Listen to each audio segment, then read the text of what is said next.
Two men journey to the bars and restaurants of Scandinavia to find amazing beers, always with the same question. Hey, what's on tap? It's time to find out. What's on tap, coming to you live from Copenhagen. We are in a tiny little cubby, cement enclosed cubby, so the sounds are probably echoing like a bad boy in here. But we are in the one, the only Mikkeller Bar Victoria Gade. Oh yeah, the original Mikkeller Bar. Exactly. And I have notes. You have notes? Talk about this wonderful establishment. You got notes? I do got notes. It is actually, this is the first craft beer bar that I visited in my life. All right. Yeah. Well, back in, I think it was 2012, I guess. Well, I'm guessing it was established in 2012 because it was nominated for an award for best bar, one of the best bars in Copenhagen. What happened was Mikkel, I don't know how to say his last name because I'm not Danish, so I won't butcher it. Borbjerse. Yeah. There you go. He wanted to create a small, cool place for beer enthusiasts to enjoy top quality beers from all over the world. Exactly. And I would say that is what he's done. It's also according to their website. Also an excellent establishment to sell your own beers at. Yes. So we picked this place because it's a Mikkeller bar, but also it's just small, comfortable. They've got 20 amazing taps to choose from, and just usually have a great selection of beers from top quality brewers from all over the world. Yeah.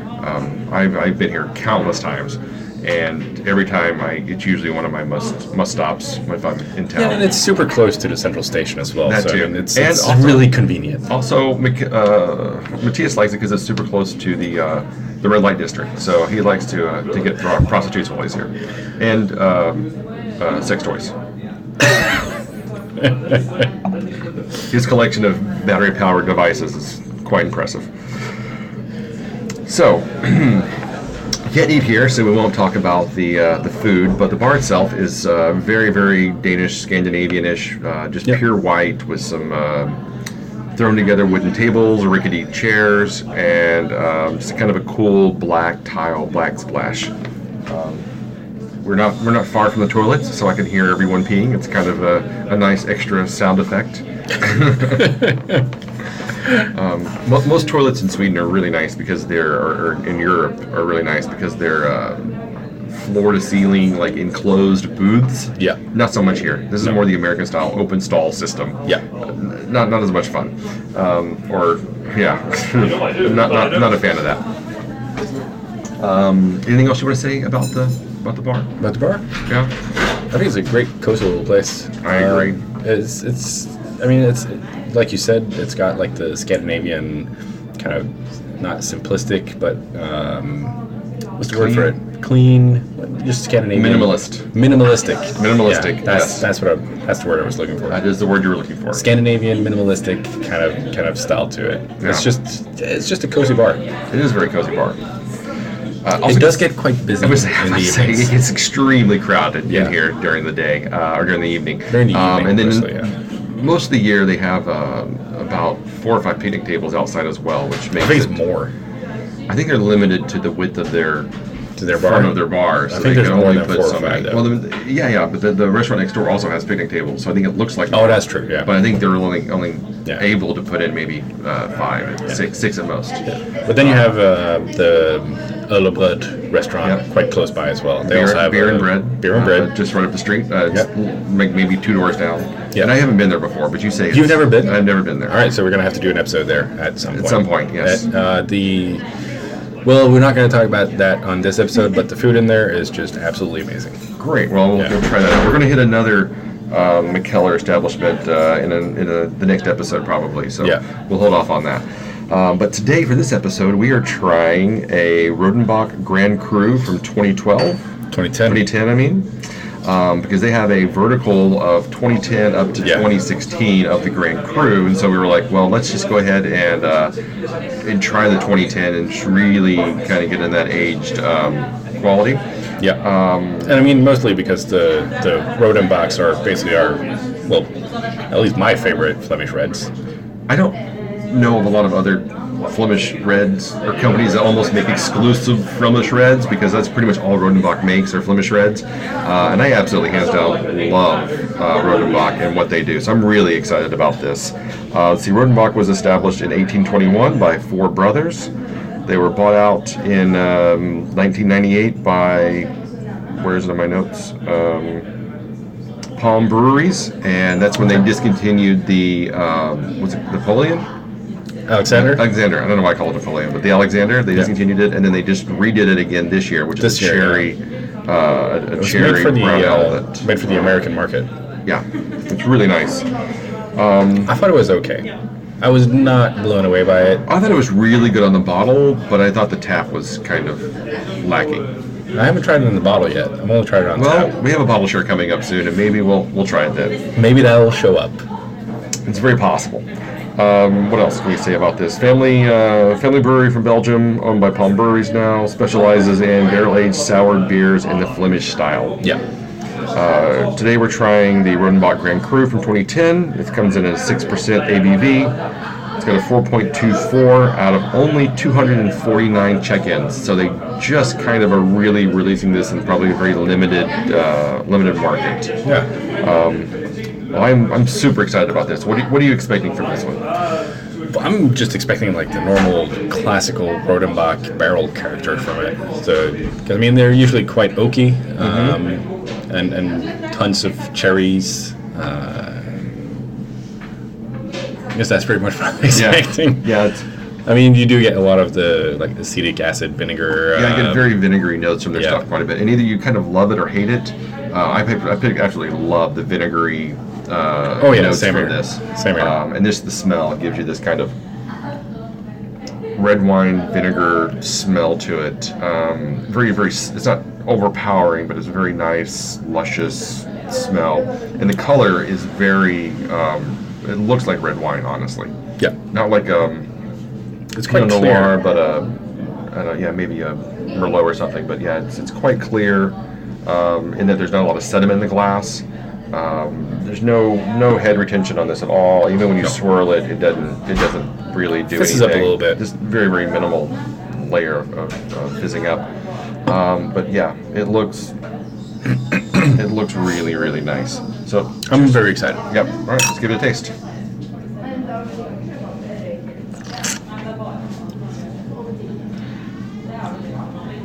Wow, that is super impressive. I think it's a little bit more.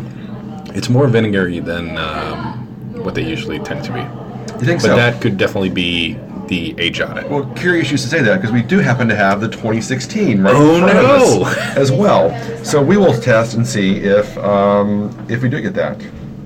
The carbonation in this one comes out carbonation a lot just more when you agitate it. Yeah, really carbs up. It doesn't smell as nice. I think it smells a little earthier here, a little fresher on the wood maybe. Well, it smells more woody. Yeah. It's because it's a 2016 as opposed to a 2010. And then the taste. Cheers. I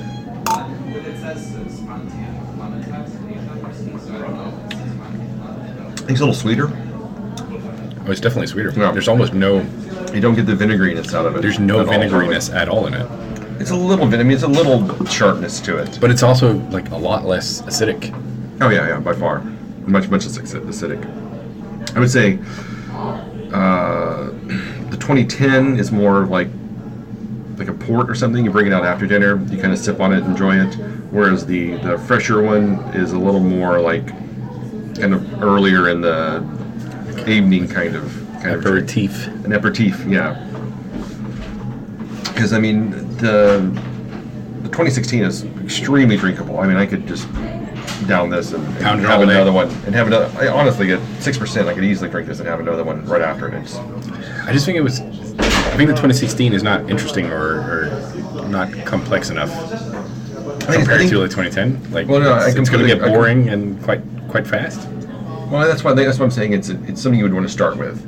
Not something you want to savor, because it is easy to drink. It is sweeter. It's actually a lot sweeter. Yeah, it's a lot sweeter. You definitely get more of the sweetness off of that, and I like it quite a bit. I'm not a huge fan. It's a fresh one. But I think if you've never tried Flemish Red? Flemish Red before, it's a good one to try because it's not going to overwhelm you. It's going to introduce you to a lot of flavors you probably haven't tried in beer before, but it's not going to just like overwhelm you with flavors. At this point in time, like the Mikkeller Bar here would be the best gateway into Flemish Reds because they have the 2016, the 2015, the 2014, 13, 12, the 12, 11, the 10. Yeah. So you can basically just get like a whole vertical of them and just like slide your way into sour lime. Really see how it ages. And Rodenbach's extremely affordable. I mean, it's rarely I've never seen it as a high-end brand. I think the Alexander was a little bit more expensive than the others because, I mean, that was a re-release. It was quite hyped up, which kind of might actually have done it a little bit of injustice as well, that it was that hyped up. I think if I don't know. We had I think it was the vintage 2013 or 2012 we had on tap at the same time, and that was just like so much better. I think the vintage, I think it was 2014, and the vintage 2014 is, I think the Character Rouge is my Character Rouge is my favorite as well, That's a really good one. Yeah. But yeah, I mean, this isn't bad. The 2010 is definitely the winner for me here. Because I enjoy those vinegary characteristics. It's kind of raisiny too. Yeah. There's a lot more complexity. Yeah. A lot more going on with the glass, I have to say. It's extremely nice. You really get that aged, raisiny. I would have liked a little bit more carbonation in it though. I think it's hard to maintain the carbonation over so many years. I mean, there's still carbonate. You still get a little bit of fizziness in it. Not that much. I mean, it's a little bit. It's on keg, so it shouldn't really drop any carb, to be honest. Okay, well, maybe they just didn't do something in the kegging. I don't know how to explain it. All right, so let's just go ahead. What do you give the 2016 since we're here, since we have it in front of us?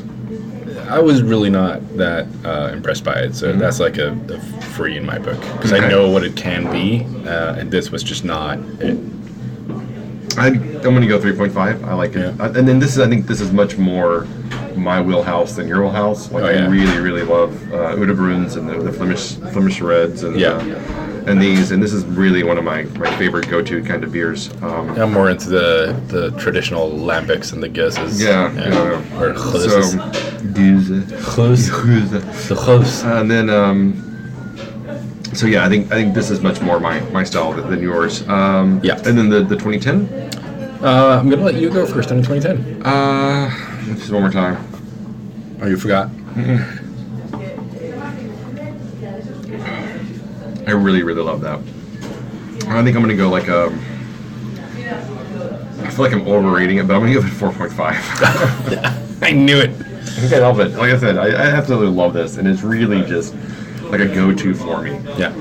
Anytime I see a Udebrun on tap or anywhere, I'll usually pick up a bottle of something just to try it. Yeah. I know you love that Character Rouge. Yeah. I'm gonna go a 3.75 because I know. I mean, I think it lacks in carbonation, and that kind of kills it a little bit for me. See, I think it's perfectly fine in carbonation. I don't think it needs to be more carbonated. I feel like it does. Okay, well, you're wrong, but that's okay. All right, so moving on to our next beer. 2016, you gave it a 3, and I gave it a 3.5. Yeah. And the 2010, I said 4.5. Now you're mixing it up. All right. You said what? 3.75. 3.75 and 4.5. All right. Moving on. We get into we have quite an exciting collaboration beer for the next one. Exactly. This is Tired Hands out of Pennsylvania, combined with Mikkeller. Yeah. So they brewed this in the Tired Hands brewery, and then they packed it on a cargo plane, and then they flew it over. And they did They did a huge Tired Hands release like 3 weeks ago, I think. Yep. Where they had 4 or 5 different beers that they brought over, and then they had them in the market for just a really short period. They went really fast. I'm really surprised this is kind of on tap still. Yeah. So that was January 9th. Oh, was it? Was it that long ago? Yeah, so it was flown over on the 13th, and the announcement came out on January 9th, and today is the 28th. 28th, yeah. So, yeah, it was like 2 weeks ago. 2 weeks. Yeah. I'm amazed that it's still here. Yeah. So, what is this? Why do we pick this? Because it's Tired Hands and Mikkeller, and they're two amazing breweries. Both of them very familiar with the IPA style, so kind of expecting something sweet and juicy, hoppy, very clean on the palate. Tired Hands, just a lot of like the stuff that Omnipolo does as well, like the milkshake IPAs and the hazy, cloudy stuff. So I mean, this should be right up our alley. And Tired Hands was founded in 2011 in Pennsylvania.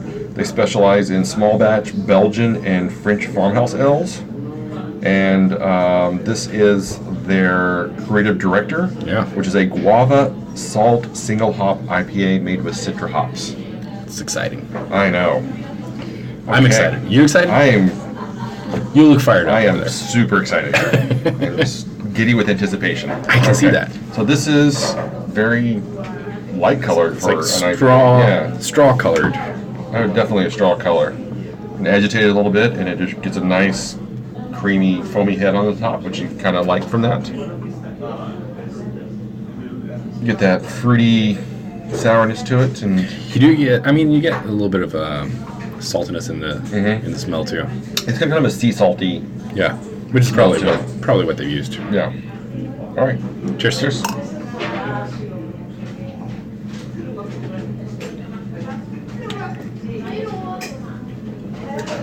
Definitely guava. You see, I'm not familiar with pure guava, what that tastes like. Well, so I have a hard time picking that out. It's the tropically notes that you're getting on this. It's the fruity esters that you're tasting off of this. That's the guava part. Okay. You definitely have the salt in there. I definitely have the salt, but it doesn't overpower it. It's like a nice addition to it. Yeah. What do you think about the Citra part, though? You think that's coming through real strong, or you think it's kind of not really muddled a little bit, tiny bit? But I think the guava and the salt actually overpowers the Citra in this. I think so too. Might not have used that much Citra in it. I don't know. Well, they said it was inspired off of the big single hop stuff that Mikkeller does. Okay. So I imagine they used quite a bit. Which they also just put on tap yesterday here. They just tapped the single hop double IPA with Citra. Yeah. Yeah, it's quite nice though. I like it. It's not something that blows me out of the water or anything, but it's still a really solid beer. Yeah, I think I kind of was expecting a bit more out of this. I think that's just because the two breweries are very together. I mean, you know that both of them have excellent quality beers, and Tired Hands is quite hyped up over here in Europe. Extremely hyped up, right? Especially in Scandinavia. It's almost overhyped, I would think. Oh yeah, probably. Well, maybe not. Oh yeah, but might be overhyped a little bit. Yeah. I mean, we've tried some of their stuff, and I mean, most of it has been amazing, but some of it has been meh as well. Well, I mean, which of course, that. Of course, you can't. Tired Hands puts out stuff every week, so I mean, they do little 4-pack releases every week, so it's not surprising. No, not everything can be a winner. And not say this is bad. I mean, this is a very nice IPA. It's really nice. I don't think it's going to be the best IPA we tried today. No. It's not something I'm going to reach for probably again. But it's been a nice experience to try it. It has been very pleasant. Yeah. I can say that. Okay, so. What do you give it? Wrapping this up, I'm going to give this 3.25. 3.25? Yep. I think that's way too low, actually. You think so? Yeah, I think so. I think it's at least a 3.75. So you're saying 3.75. I'm saying 3.25. Yeah. And you're wrong. Well, once again, you have horrible taste. Your palate is wrecked. No, I think this is nice, but it's just not. It's not blowing me away. It's not. Well, it's not blowing me away. It's not excited. It's not excited. I'm not excited over it, and having things like the GBT Beer Week, and we have been quite spoiled by very good IPAs lately. Right. So I mean, I'm just saying, compared to other IPAs I've had in the past few weeks. Yeah. I mean, I could see that. What's the Double O Brewing? OO. Yeah. All right. OO Brewing, and what Stupid Gets is doing, and. Actually, Mikkeller and things like that. I'm just just having better IPAs right now, and this is kind of a forgettable IPA. I mean, I'm going to come back a year later and be like, oh shit, I tried that. I didn't remember I had it. It's probably not going to exist a year from now. Well, I'm just saying that if I would stumble across it again, I wouldn't remember that I've had it. You won't, so don't worry about it. Not the point. Not the point. I'm just saying. I might have to review my scoring to like a 3.5. 3.5? I think that's you're making an excellent case over there. So I still think it's better than 3.25. Well, I think it's not 3.75 though. So it's perfectly fine. You can have your stupid opinions, and I can have my amazing opinions. Unbiased. Mm-hmm. All right. Okay. Well, check us out on iTunes and Stitcher, Instagram, the Facebooks, and of course, what'sontappodcast.com. Leave us a comment on any of those formats, or what do you call them, websites. Yeah. And we'd love to hear what you think about the show and what we review, and if you have any recommendations of places we should check out or beers we should try, we definitely. Definitely be up for that, because we are just always up for ideas. And we need feedback to improve the show. Yeah, we love feedback, of course. So thank you for listening, and we'll be coming from another Copenhagen bar in the next episode, so look forward to that. Later.